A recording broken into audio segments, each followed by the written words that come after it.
Os sofistas utilizam ardilosamente o silogismo em sua argumentação para encobrir um engodo. Recorrem a exemplos genéricos para sustentar um nivelamento artificial. Para o sofista, bastaria afirmar que todos os animais providos de nadadeiras, escamas ou couro, que habitam mares ou rios, são peixes. Entretanto, a razão atenta revela o equívoco. O golfinho e a baleia, embora compartilhem o mesmo meio aquático, não pertencem à ordem dos peixes, mas à dos mamíferos. Assim se evidencia que a aparência da lógica, quando mal empregada, pode ocultar a diferença essencial das coisas. Do mesmo modo, sob o exame da lógica, o macho possui órgãos sexuais masculinos e a fêmea, órgãos femininos. Entretanto, na verdade, cada indivíduo dispõe de sua própria sexualidade segundo a liberdade que lhe é própria, sem se aprisionar em complexos mentais. Tome-se um exemplo simples. Sem revestimentos místicos, a palavra pecado deriva da ideia de delito. Assim, em seu sentido mais elementar, pecado nada mais significa do que uma injustiça. Constata-se que muitas doutrinas religiosas, concebidas pela imaginação humana, acabam por fomentar o preconceito contra a verdade, obscurecendo e complexando a mente de seus próprios crentes. Por ignorância ou tradição acrítica, numerosos religiosos desconhecem o significado originário dos conceitos que professam. À luz da verdade absoluta, até mesmo este universo relativo encontra-se imerso no infinito, como uma expressão limitada dentro de uma totalidade sem fronteiras.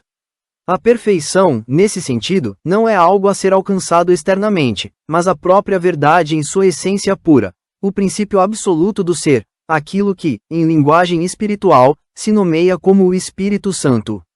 Nesse axioma do Espírito Santo, de fato, ninguém vale mais do que o outro, cada ser é incomparável e único.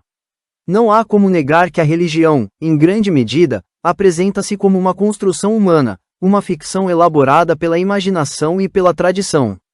Do mesmo modo que as palavras dia e céu, o termo Deus possui uma origem indo-europeia e remete à ideia de brilhante ou luminoso.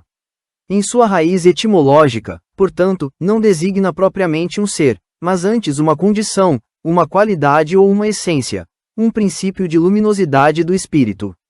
Na verdade, as chamadas profecias podem ser compreendidas como premonições psíquicas, percepções extraordinárias de acontecimentos ainda não manifestos, sem que, necessariamente, estejam vinculadas a qualquer doutrina religiosa. A antecipação de um evento sugere que a consciência humana pode estender-se para além dos limites imediatos do corpo, indicando a dimensão do espírito. Nesse sentido, o espírito humano pode ser concebido como uma forma sutil de realidade, inseparável da própria existência. Quanto ao inferno, ele não precisa ser entendido como um lugar literal, mas como um estado de perdição, uma condição mental degradada, situada abaixo da lucidez comum e afastada da razão e da verdade. O juízo final de um indivíduo reside em seu próprio estado de consciência, pode inclinar-se para a lucidez e para a dimensão elevada da razão, aquilo que simbolicamente se chama de divino, ou, ao contrário, para a obscuridade do ego e para a degradação da estupidez, figurada pela tradição como o diabólico. Aquele que se perde no juízo permanece na obscuridade da ignorância, privado da iluminação da verdade e do fulgor da inteligência. Na cegueira de sua própria incompreensão, recorre a religiões inventadas, buscando nelas uma orientação que não encontra em si mesmo.